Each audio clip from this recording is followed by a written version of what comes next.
E aí, você curte Beatles também?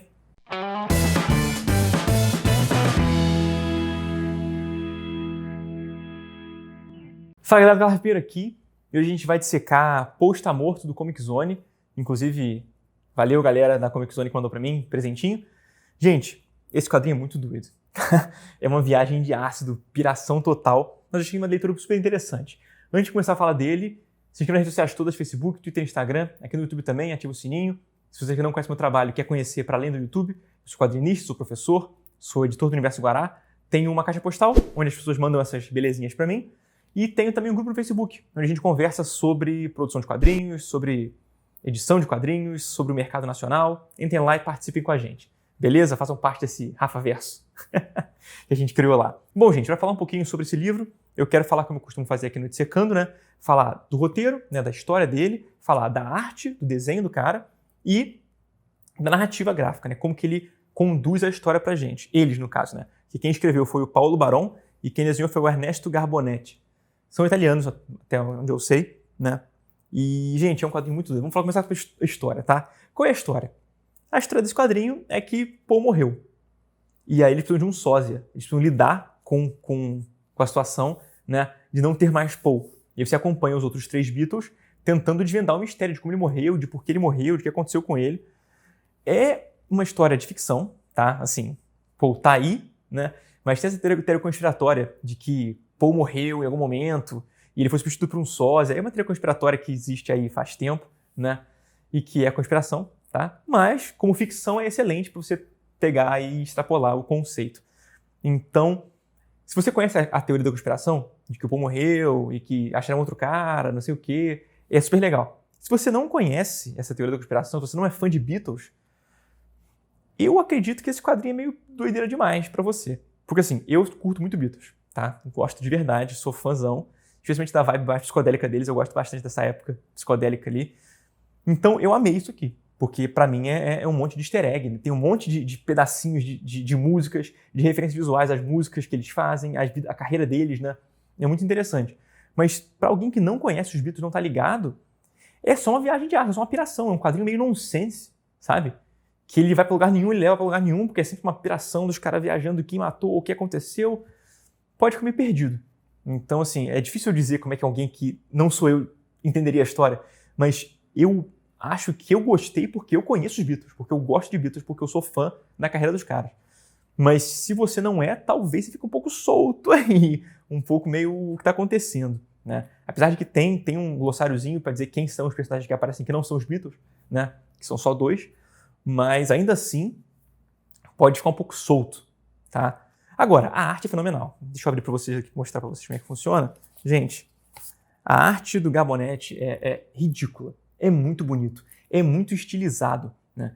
E aí tem olha só. Isso aqui tem a referência clara, aquela coisa dos anos 60, viajadão, né? Woodstock, o estilo visual, a paleta de cores, né? A pegada do quadrinho é muito anos 60. O que tem tudo a ver com a proposta do quadrinho, né? Eu acho que se você comprou a premissa de que é uma ficção sobre os Beatles, né? Você vai gostar, tá? Acho que a onda é essa, assim. E é legal porque o Garbonetti, ele finaliza muito bem algumas partes do desenho, como, por exemplo, os rostos. Geralmente os rostos são muito bem definidos. Em alguns casos, por exemplo, aqui, ó. Você tem um rosto muito super bem definido aqui.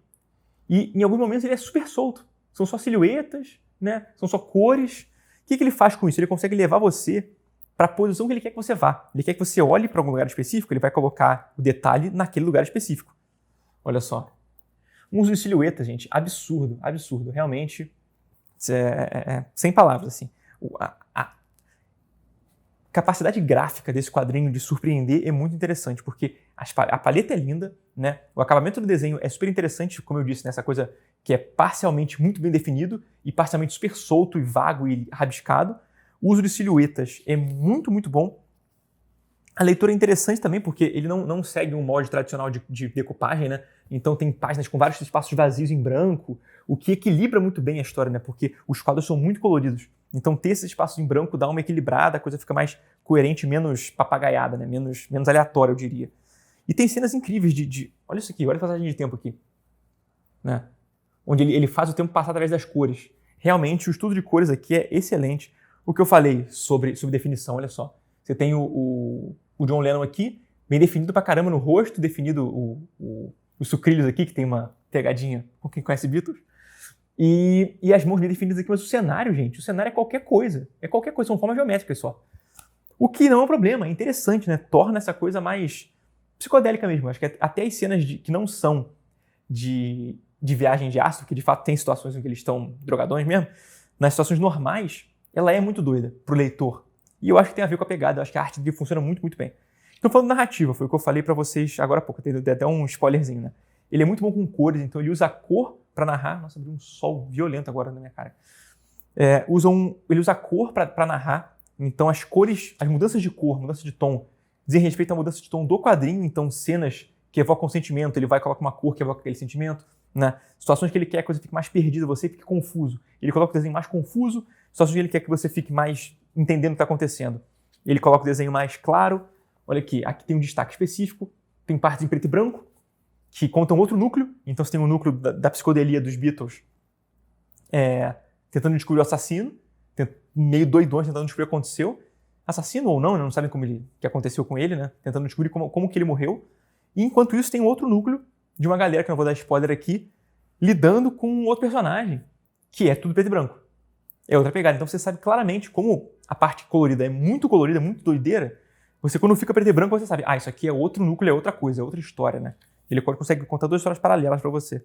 Olha que legal, gente, olha isso aqui. Como eu disse, uso de silhueta, gente. Isso aqui é um bom uso de silhuetas. Ele fica muito tempo desenhando esse rosto, esses olhos aqui, mó tempão, pra depois fazer isso aqui em 5 minutos e funciona. É saber aplicar a destreza do desenho onde ele é necessário. Isso é muito, muito legal. Inclusive, mais um destaque para essas cores aqui, que nossa, sensacional. Realmente sensacional. Como eu disse, ele é muito inventivo com as narrativas, né? Então, tem bastante splash, tem bastante páginas inusitadas, tipo isso aqui, né? Os títulos de capítulo são meio que um splash gigante.